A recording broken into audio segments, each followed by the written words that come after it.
Bonjour Nicolas Joly. Bonjour Caroline. En introduction, peut-être juste rappeler que ICAD est une foncière de bureaux, également un promoteur logement tertiaire et équipement public. Votre ambition est de bâtir la ville de 2050. Comment est-ce qu'on fait plus précisément? Qu'est-ce que ça veut dire pour un acteur comme ICAD? Merci Caroline d'abord pour cette présentation et peut-être juste pour compléter au-delà de qui on est aujourd'hui, ICAD c'est aussi une histoire parce qu'on fêtera nos 70 ans cette année et tout au long de cette histoire on a toujours eu la Caisse des dépôts comme actionnaire de référence, donc on fait plus que jamais partie du groupe Caisse des dépôts. Et oui, et vous avez raison, bâtir la ville 2050 c'est effectivement l'objectif qu'on s'est fixé dans le cadre du nouveau plan stratégique Reshape qu'on a présenté justement au marché il y a quelques mois.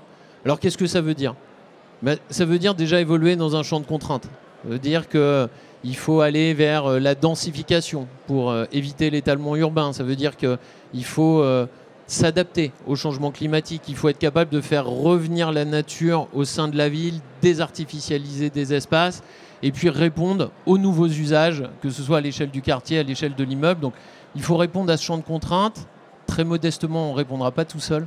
Donc il faut répondre avec l'ensemble de l'écosystème, il faut répondre avec les élus, les collectivités locales qui sont nos premiers partenaires publics, partenaires parapublics et puis des partenaires privés aussi pour être capables ensemble à la fois de réfléchir, d'innover pour construire, bâtir cette ville 2050. Et vous êtes un acteur important de cet écosystème. Si on se projette justement dans cette ville de 2050, à quoi ressemblera-t-elle et est-ce qu'on vivra différemment dans cette ville de 2050 ? Là, c'est aussi une affaire de conviction. Alors écoutez, nos convictions, elles sont doubles. Ça sera avant tout une ville mixte. Plus mixte à l'échelle du quartier. On le voit, nous, on travaille à l'échelle de l'immeuble, à l'échelle du quartier. Et on le voit, là où vous aviez historiquement des quartiers très monovalents, très spécialisés, résidentiels, bureaux, aujourd'hui, il y a cette envie, dans les nouveaux usages, de réintroduire de la mixité. Donc, vous avez du commerce qui va côtoyer du bureau, qui va côtoyer du logement, qui va côtoyer du service et même de l'activité. Et ça, on pense que ce mouvement, il va s'accentuer. C'est comme ça qu'on imagine la ville de demain. Et puis, deuxième conviction, elle sera durable. La ville de demain, résolument, elle sera plus verte. La part belle à la nature, aux espaces verts. Mais pas uniquement l'acte de réintégrer la nature. Il faut aussi que la nature puisse y prospérer. Et alors, la bonne nouvelle, c'est que les solutions techniques existent déjà. Nous, on travaille chez ICAD avec un certain nombre de startups, notamment Vertuo, qui construit des aménagements publics qui visent à, par exemple, récupérer l'eau pour nourrir directement les espaces verts. Et ça, c'est tout l'enjeu de la faire vivre. Et puis, au-delà des solutions techniques, vous avez déjà des morceaux de ville 2050 qui existent ou qui sont en cours de construction. Et j'ai discuté tout à l'heure avec quelqu'un autour du projet d'Odessa qu'on a à Lyon, qui est typiquement un exemple de partenariat main dans la main avec les collectivités locales, où on vient prendre 2 bâtiments historiquement très monovalents pour réfléchir à l'échelle du quartier, en faire un ensemble très mixte, transformant un des 2 bâtiments, maintenant du bureau mais en amenant autre chose, et puis en faisant revenir la nature autour de ça. Donc voilà, la bonne nouvelle, c'est que c'est déjà en cours de construction. Comme vous le dites, la ville de demain se construit déjà maintenant. Alors, j'aimerais qu'on vienne sur la loi climat et résilience qui pose un objectif de zéro artificialisation nette, le ZAN, à horizon 2050, qui a été initié au préalable dans le plan biodiversité de 2018. Je rappelle juste qu'il s'agit de maintenir l'équilibre entre les sols artificialisés additionnels qui perdent leur fonction naturelle pour permettre les activités humaines et l'évolution des sols dits renaturés. L'objectif est de réduire par 2 la consommation d'espace d'ici 2030. Comment est-ce que vous saisissez de ces enjeux du ZAN ? Le ZAN, c'est vraiment un enjeu majeur qui va nous permettre de nous réinventer en profondeur. Donc c'est vraiment quelque chose qu'il faut intégrer au cœur des réflexions pour changer aussi notre manière de faire, notre manière de construire, notre manière d'accompagner la ville dans le temps long. Et donc on le raisonne de plusieurs façons, c'est-à-dire qu'on essaie de l'intégrer le plus tôt possible dans la conception aux 2 échelles que je vous évoquais, qui est à l'échelle de l'immeuble et qui est à l'échelle du quartier. Parce que le ZAN, qu'est-ce que c'est ? C'est avant tout retravailler la ville sur la ville. Vous prenez un quartier de ville, vous allez le porter, vous allez le transformer, vous allez le faire évoluer. Et en réalité, la ville de 2050, elle existe déjà à 80% parce que c'est ces morceaux de ville qu'on va retravailler. Et donc, si on parle à l'échelle de l'immeuble, nous, on développe, par exemple, sur du tertiaire qu'on évoquait tout à l'heure, une offre spécifique qui s'appelle Afterwork, qui vise à justement prendre des immeubles de bureaux, les transformer, en changer l'usage pour en faire du logement, des écoles, des résidences étudiantes, à des endroits où le bureau n'a plus demain sa place. Ça, c'est le premier exemple. Et puis, vous pouvez aussi travailler des espaces qui sont beaucoup plus vastes. Moi, j'ai passé un certain nombre d'années dans le commerce, dans le retail. Je connais bien ces sujets d'entrée de ville. Par exemple, c'est un sujet qui est d'actualité. Là aussi, il faut le travailler avec les collectivités locales. Et on a développé chez ICAD une offre qui s'appelle Ville en Vue, qui a justement vocation à travailler l'ensemble de ces espaces-là, à la fois pour optimiser les espaces pour les gens qui sont déjà là, les commerçants qui fonctionnent, et puis les densifier, ramener de la mixité, du logement. Donc, vous voyez, à la fois, on change nos manières de construire, de concevoir, de se penser nous-mêmes, et on développe des offres adaptées échelle par échelle.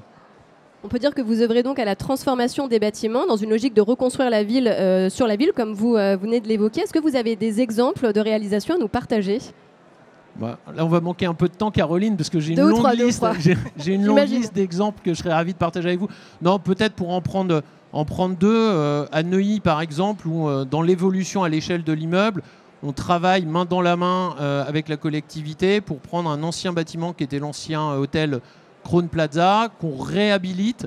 Et on a réfléchi avec la collectivité au meilleur programme. Et là, c'est du résidentiel, mêlant à la fois du haut de gamme et du résidentiel social. Et tout ça nous permet de réduire l'empreinte carbone de 30 à 40% par rapport à ce qui aurait été un projet normal. Et puis, si on reste sur le territoire lyonnais, donc je vous parlais du quartier de la Pardieu, le projet Odessa qu'on a, donc, qui est le deuxième quartier d'affaires du territoire national. Et bien, quelques mètres plus loin, on a là aussi un autre projet, l'ancien siège d'Areva Framatome. Vous avez un ensemble d'immeubles et une grande tour. Et bien, on va garder des bureaux sur tous ces immeubles plus horizontaux. Sur la grande tour, on va en faire là aussi du logement haut de gamme et du logement social avec des vues d'ailleurs sur Notre-Dame de Fourvière qui sont très agréables. Et puis on a encore à Lyon d'autres projets. Là, on est sur un territoire qui fonctionne très bien. L'autre exemple, la tour du cirque, l'ancien institut de la recherche contre le cancer, projet qu'on a gagné avec Redman en copromotion. Donc il faut vraiment travailler avec l'écosystème où là aussi, on va être capable de faire un morceau de ville 2050. Et puis, je vais quand même finir par le village des athlètes parce qu'on est dans la séquence olympique. Comment ne pas en parler ici ? Effectivement, et là c'est un projet groupe, un projet Caisse des dépôts. Vous avez évidemment la Banque des territoires, CDC Habitat, Biodiversité et GIS, enfin nous aussi. Et là on a réduit l'empreinte carbone par 2. C'est un concentré d'innovation. Et ce qui est fascinant, c'est qu'il y a 4-5 ans c'était une friche industrielle. Aujourd'hui c'est un quartier entier qui est sorti, 50 000 m², 600 logements demain. Un concentré d'innovation à l'échelle. Et c'est ça qui est magnifique, c'est de voir que dès aujourd'hui, on a un morceau de la ville 2050 qui est déjà construit et qui sera bientôt habité. Et je me permets juste de revenir sur les usages, parce que vous parlez de la ville de Lyon. Il me semble qu'il y a également une expérimentation que je trouve incroyable qui s'appelle la rue des enfants. Est-ce que vous pouvez nous en parler ? Oui, alors en fait, on a vocation au sein de cette rue à faire interagir l'ensemble, si vous voulez, des habitants, des occupants de ces espaces-là dans le quartier. Ce n'est pas uniquement des bureaux, des commerces, c'est des espaces de vie qu'on va intégrer dans ces immeubles pour que l'ensemble du quartier, ensemble, puisse interagir dans ces forums, ces associations, pour que justement les gens vivent au sein du quartier et non pas immeuble par immeuble. Et pour conclure, j'aimerais juste vous poser une dernière question concernant justement la transition environnementale dont vous vous saisissez. On entend de plus en plus parler des enjeux de l'adaptation. Comment est-ce que vous vous saisissez justement et comment est-ce que vous œuvrez au respect de l'adaptation dans le cadre de vos activités ? En fait, il faut essayer de concevoir nos immeubles un peu en avance sur leur temps. Et c'est ce qu'on essaie de faire. Par exemple, aujourd'hui, quand on dépose des permis de construire sur des nouveaux ensembles qu'on va développer, on essaye d'avoir et on se fixe des objectifs très concrets là-dessus, au moins 2 ans d'avance sur la réglementation.